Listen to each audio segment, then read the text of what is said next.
They have convinced us that they are invincible. No one else believes that. The Chinese don't believe the white man are invincible. The Asians don't believe it. The Arabs don't believe it. The Indians don't believe it. But we do, because they didn't go through the psychological dehumanization process of slavery and colonization as we did. Dr. Umar, explain to us psychologically how does having a deity that does not look like you plays into your behavior as a human being?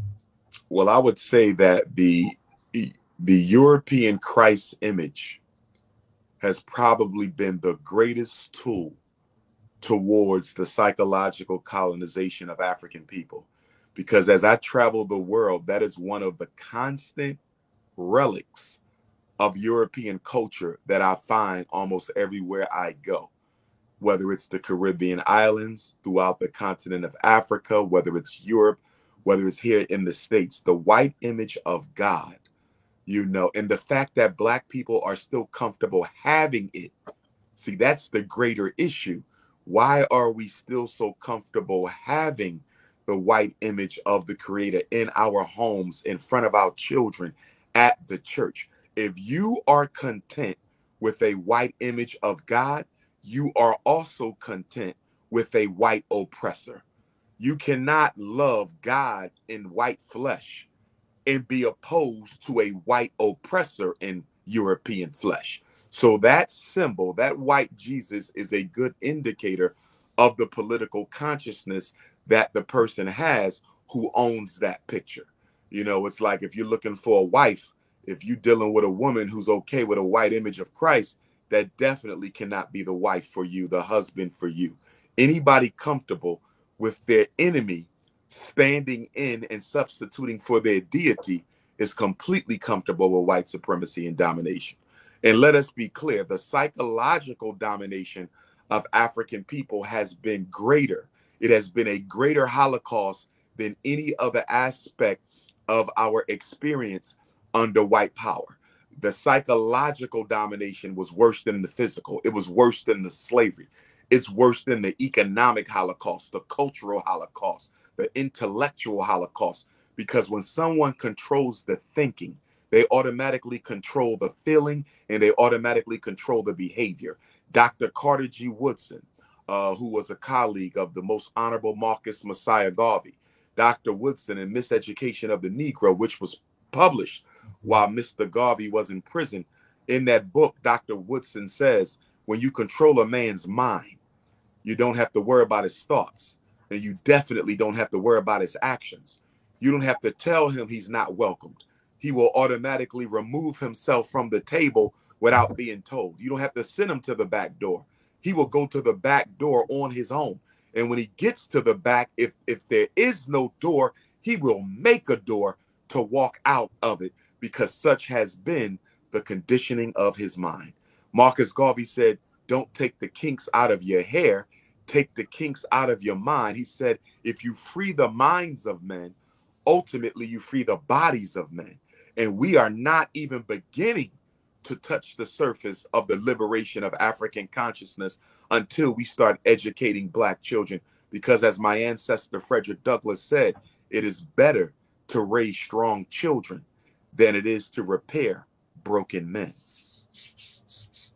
In other words, you're saying that we still battling this 2,000-year-old psychological situation that we've been put in by white supremacy 2,000 years ago. Absolutely. We're still Absolutely. battling that right now here today. Absolutely. And the greatest, that's the underlying problem that we're facing.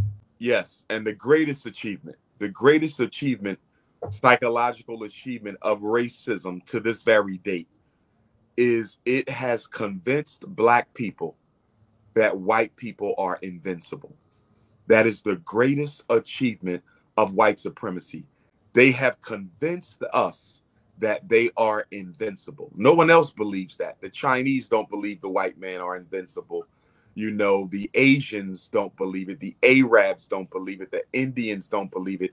But we do, because they didn't go through the psychological dehumanization process of slavery and colonization as we did, not to the extent that we did. It's like being a boxer and you get into the ring to meet Mike Tyson. And many of us have seen Mike Tyson fights where the opponent doesn't even want to come out. He don't even want to go out there. He has to do it because he signed the contract and he needs the money. But how many times have you seen a fighter go out and never put up a fight? He's already been convinced he can't beat him. He's just going through the motions until he get knocked out. And he's hoping he gets knocked out sooner than later so he can avoid any more pain. And that is black people in the face of white supremacy. Right. Most of us have already been psychologically dominated. Most of us are already psychologically helpless, but we don't want to admit it. It's like the dark-skinned sister who's absolutely beautiful. She's the color of God, but she's been convinced that black is ugly. So she's dyeing her skin, bleaching her hair. And when people ask her, why are you doing this? She says, it's not because I hate myself. It's just that I want a different look. Why you got that weave and perm on your head? It's not because I hate myself. I just want a different look. Black man, why you got a white wife? Black man, why you got a yellow wife? Black man, why you got a brown wife instead of a black wife? Well, it has nothing to do with race. You can't help who you fall in love with. This woman was with me when I had nothing. That's why I'm with her, not because of the color. Our ego does not allow us to publicly admit that we have accepted psychological defeat at the hands of the white power structure. So what I'm hearing you say, right, is that the problem, and I'm going to say this again, the underlying problem that we're facing as African people is self-hatred. Yes, sir. Absolutely self-hatred.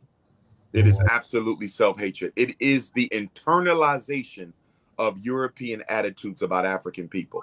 We have internalized the attitudes that the enemy has towards us, and we reflect those attitudes at one another. You couldn't have black on black crime to the extent that you have it without the internalization of white supremacy. Yes, we would still have crime because black people need to eat.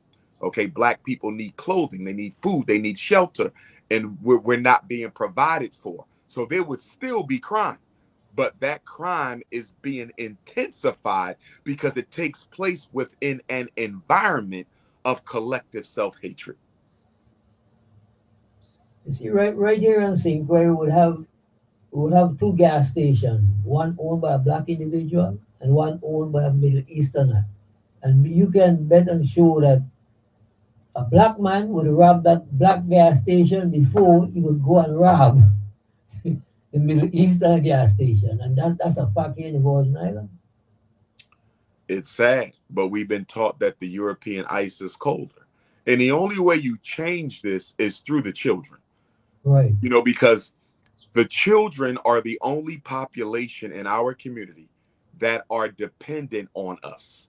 Adults are not dependent on us. They work for the white man. They got their house. They have their businesses. They don't have to listen and comply. Children by nature look to the adults to guide them, to teach them, and to provide for them. So the only community or the only subset of our community whose behavior and thinking we can control if we decide to do so is the children. So it would be hard to recondition the adults, but it's very easy to recondition the children if we only get them as soon as we can, because if we're waiting until they're 25 and 30 years old, they may not be salvageable. You see, the human personality is largely set by 5. You're not likely to change who you are by 15. By the time you're 25, you're likely to die the person that you are. So we have to get them as babies. We got to get them at 3, 4, and 5. We can't be waiting till people become Europeanized, and then we want to spend the rest of their life trying to re-Africanize them. That's the problem that we have. We are always working from a reactionary platform. And the reason African people are always working from a reactionary platform is we don't have enough love. We don't have enough love to prevent problems from taking place. That's why we're always reacting to crime. reacting to racism, reacting to poor medical care, reacting to destabilized economy, reacting to poverty. The reason we're reacting is we don't have enough love to prevent the problems that we're fighting. A lot of these problems could have been prevented had we been organized, but you got to love your people to organize your people, because you have to be tolerant, you have to be patient, you have to be humble, you have to be forbearing, you have to be apologetic to some extent when you're working with Black people. And it takes love to display those types of emotions. When you hate someone, when you have contempt for someone, you can't display patience, you can't display humility. So it is our lack of love that makes it so difficult for us to come together and organize.